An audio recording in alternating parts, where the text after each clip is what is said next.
ಕುಡುಮ ಎಂದು ಕರೆಯಲ್ಪಡುತ್ತಿದ್ದ ಈಗಿನ ಧರ್ಮಸ್ಥಳ ಸುಮಾರು 800 ವರ್ಷಗಳ ಹಿಂದಿನ ಪೌರಾಣಿಕ ದೇವಸ್ಥಾನ. ದೇವಸ್ಥಾನದ ಸಮೀಪದಲ್ಲಿರೋ ನೇತ್ರಾವತಿ ನದಿಯಲ್ಲಿ ಮಿಂದು ಶ್ರೀ ಮಂಜುನಾಥನ ದರ್ಶನ ಪಡೆಯುವುದು ಇಲ್ಲಿನ ವಿಶೇಷತೆ.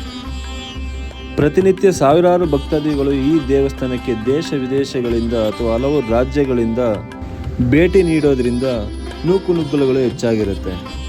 ದೇವಸ್ಥಾನಕ್ಕೆ ಅಥವಾ ಜನರಿಗೆ ಯಾವುದೇ ರೀತಿ ಹಾನಿ ಆಗಬಾರ್ದು ಅಂತೇಳಿ ಉತ್ತಮವಾದ ವ್ಯವಸ್ಥೆ ಧರ್ಮಸ್ಥಳ ಆಡಳಿತ ಮಂಡಳಿ ಕಲ್ಪಿಸಿಕೊಟ್ಟಿದೆ. ಭದ್ರತೆ ದೃಷ್ಟಿಯಿಂದ ಜನರು ಯಾವುದೇ ರೀತಿ ತಮ್ಮ ಲಗೇಜ್ಗಳನ್ನು ದೇವಸ್ಥಾನದ ಒಳಗಡೆ ತಗೊಂಡೋಗೋದಕ್ಕೆ ಅವಕಾಶ ಇರುವುದಿಲ್ಲ.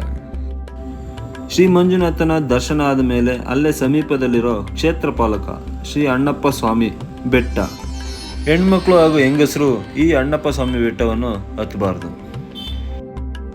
ಜೈನ ಬಸದಿಯ ಪ್ರತೀಕವಾಗಿ ನಿರ್ಮಿಸಲಾದ ಈ ಬಾಹುಬಲಿ ಬೆಟ್ಟ ಅಣ್ಣಪ್ಪ ಸ್ವಾಮಿ ಬೆಟ್ಟದ ಸಮೀಪದಲ್ಲಿದೆ.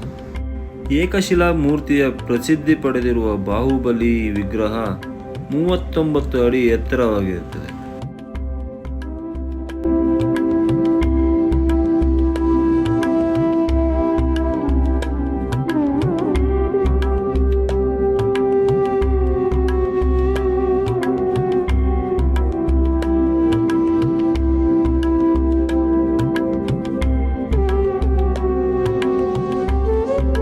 ಧರ್ಮಸ್ಥಳ ವಿಸಿಟ್ ಮಾಡಿರೋಂಥ ತುಂಬ ಜನ ಈ ಪ್ಲೇಸಸ್ನ ನೋಡಿರ್ತಾರೆ.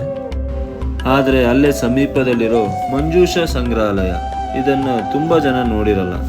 ಸಾಧ್ಯವಾದರೆ ವಿಸಿಟ್ ಮಾಡಿದಾಗ ಇದನ್ನೊಂದ್ಸಲ ನೋಡಿ.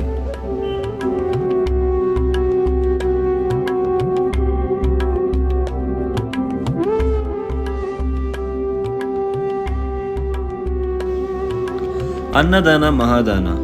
ನಮಗೆ ಊಟ ಎಷ್ಟು ಮಾಡೋಕ್ಕಾಗುತ್ತೆ ಅಷ್ಟೇ ಹಾಕಿಸ್ಕೊಳ್ಬೇಕು. ಹೆಚ್ಚಿಗೆ ಹಾಕಿಸ್ಕೊಂಡು ವೇಸ್ಟ್ ಮಾಡಬೇಡಿ.